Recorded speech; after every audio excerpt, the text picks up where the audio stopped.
In this video, I'll be trying to turn a 4-year-old's adorable artwork into a Pixar-style scene using 3D software. I'm going to be matching everything as closely as I can to the characters that the 4-year-old has drawn here, and I think it'll be a lot of fun because there's obviously some pretty unique creativity that comes out of a 4-year-old, something that you just don't have as an adult, and there's just a lot of expression in a child's artwork, which, I mean, sometimes it's adorable, and other times, it's art.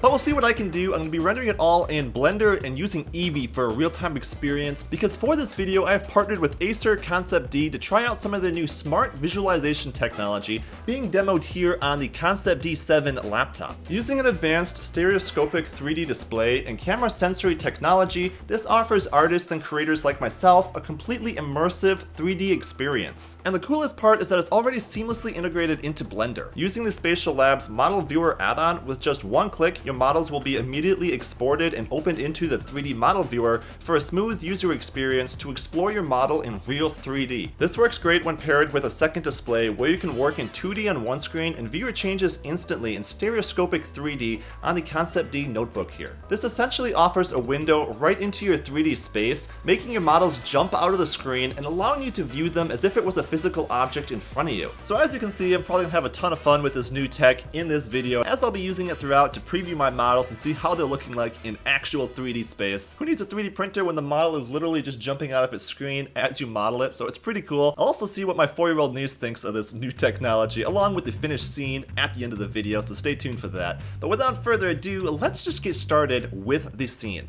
So I started by loading my reference art in the background of my scene, so I had something to line up my models and geometry with exactly. Then I just used a basic cube, subdivided a whole bunch, and rounded off to a sphere to start off with the first character's head. Then using proportional editing, I just pulled sections of the mesh around to make it line up exactly with my character concept art here, until I found like the portions were looking okay. Then I would check it in different views and also try and give it just more of like a head shape from the side view. Then it was on to the hair. For this I just used a bunch of UV spheres duplicated across the head to kind of match the crazy hair that this little character has. Going around to the back, of course, to fill out the full head of hair with more UV spheres. And then once I had everything sort of pulled into place using proportional editing again, I enabled the Boolean tools in the add-ons. And using this add-on, I was able to just use the Union tool to add all of these UV spheres into a solid single mesh. Then I could jump into sculpt mode and sculpt it as a single mesh, using a few tools to smooth out the geometry now and pull things into place better. Then while I'm in sculpt mode, I can start creasing out an area of the mesh for the mouth, cutting away at the geometry and giving it the nice shape of the wide smile that this character has. Then it was time for some eyes. I started by just dropping them in place where I wanted them on the character. Then I could jump into sculpt mode and kind of sculpt the mesh a little bit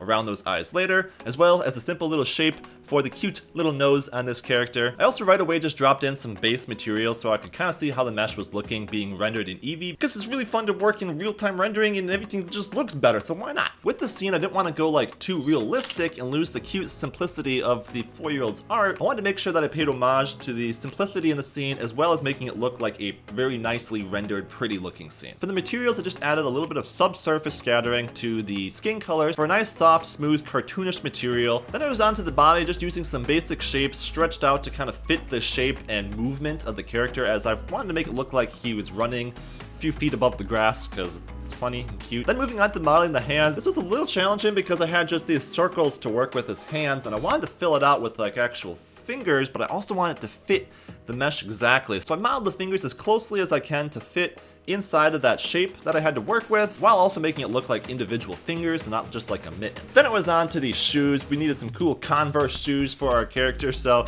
this was some super simple modeling that I went about doing, just using a mirror modifier along with a subsurf modifier and a solidify modifier. Those things in combination made it super easy to just whip up a shoe model in no time at all. Then I also just added a few curves for some laces kind of flying in the wind, as I thought that would be a cute little touch, and we kind of have some lines here that could be laces on the drawing. Then I add a little bit of vertex painting to the character to add a little bit of color to the cheeks and around the nose and eyes of the character. Then every once in a while something like this happens where you lose a mesh and you see something that you didn't really expect. It's kind of a character on its own though. It actually kind of reminded me of something out of the Muppets. So I mean, depending on the kind of scene you're making, that actually could be something. But at this point I could use Acer's new visualization tech to kind of see how my character was looking using the Spatial Labs Go add-on right inside of Blender. This was just a ton of fun to see my character now from every different view, and it definitely helped to kind of see how the proportions were looking like at this point. It's something that you kind of have to see with your own eyes to get the full experience with, but it is pretty cool.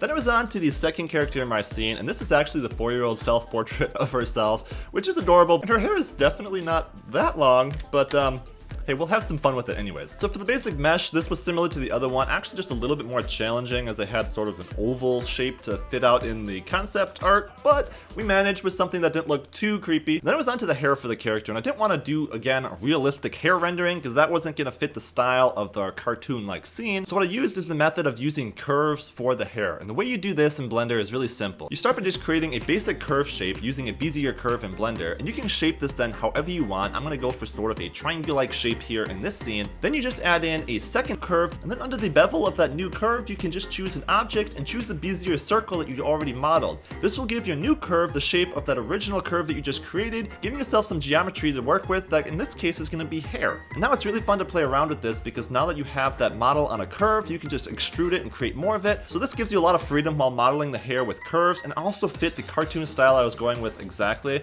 So just using this, I went ahead and extruded it out to again fit the hair exactly on the character I was working with here, and I think it ended up looking pretty cool. Then the rest of the modeling was very similar to our first character. I just used the same hands to kind of fit the same circles I had to work in. Then looking at the sphere, I kind of decided that there's a possibility that she has a flip-flop on, so we had a quick model up some stylish flip-flops for this character, and with a very simple foot model, do our best to fit these feet now in the space we had to work with on our concept art. Now that I like the way the characters are looking, it's time to create the scene that they're in. Starting with the grass, this was made very quickly with a simple plane, subdivided with a little bit of proportional editing for some rolling hills, and then I wanted to add some grass. Again, we're rendering in Eevee though, so it has to be real time, and I wanted it to fit the cartoonish sort of style. So what I did is I used a hair particle system in Blender, and the most important thing for this was changing the hair shape type to strip instead of strand. This gives you sort of shapes already that look like blades of grass, and then just in the hair particle system you can change the strand shape along with the diameter, root, and tip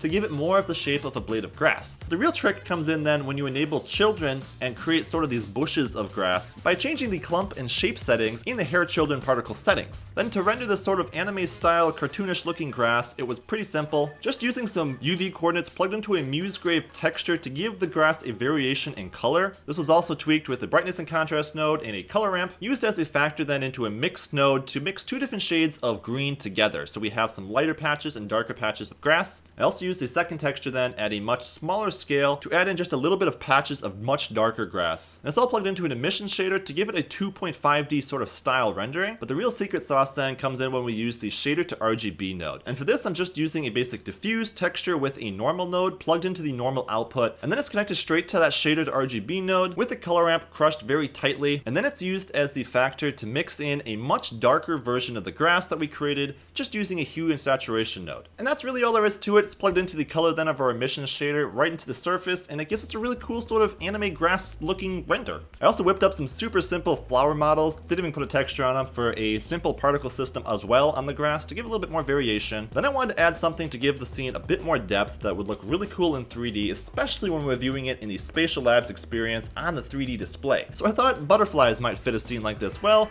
so I modeled up some super quick and dirty butterflies just using a texture I found online to map it to these basic wings. Super simple, but I used these then as a particle system on a cube, filling up the whole scene, and I had them emit just from the volume, so these butterflies are distributed randomly throughout the inside of this cube. And then for a little extra depth, I slapped a material on that same cube that was just a principled shader with a little bit of density to add some fog to the scene. The last step to add a little bit more 3D depth to the scene was to add some of my own 3D rendered clouds along with the HDR in the background. These were made with just a basic cube, literally just using a mapping node to fit a spherical gradient texture inside of the cube. I then added a noise texture to that mapping for some of that random cloud-like variation with large scale and some detail, and then just plugged in a color ramp and a multiply node to control the density of the principled volume, and voila, you can see we had some fluffy clouds that were really easy to just edit in edit mode and get different variations of these clouds clouds. Some of you guys might recognize this as the material that CG Matter actually taught in one of his tutorials. I think that's where I initially learned it from. But yeah, it was really easy to create variations of different random clouds. The more you duplicated them, the more they looked better. So I just created a few fluffy clouds in the background.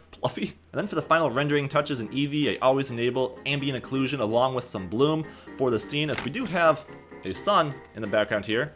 And that's what I came up with, turning my 4-year-old niece's adorable artwork into a 3D scene. Of course, I had a quick approve my result with the boss herself, and she didn't say too much, but she had a grin on her face the whole time, so I think she approved. And of course, she found the 3D experience of the Spatial Lab screen even more intriguing, and actually tried to reach out and grab the model off the screen once, just because it feels like such an immersive experience and your model is actually in front of you. Of course, I had to spend a while then too, just looking at my models being rendered in Eevee in real time on the Spatial Labs Go experience here. I'm not gonna lie, not only was it a ton of fun, but it also kind of helps you notice errors in your model and correct proportions as you're seeing your model in this new view. The future is exciting. Things like this really get me pumped, and I can't wait to see how far this will go. And that's what I came up with, turning my 4-year-old niece's adorable artwork into a 3D scene. That'll do it for me though. Hope you enjoyed the video. Leave a like if you did, and subscribe for more fun. I'll see you guys all in another video. Bye bye.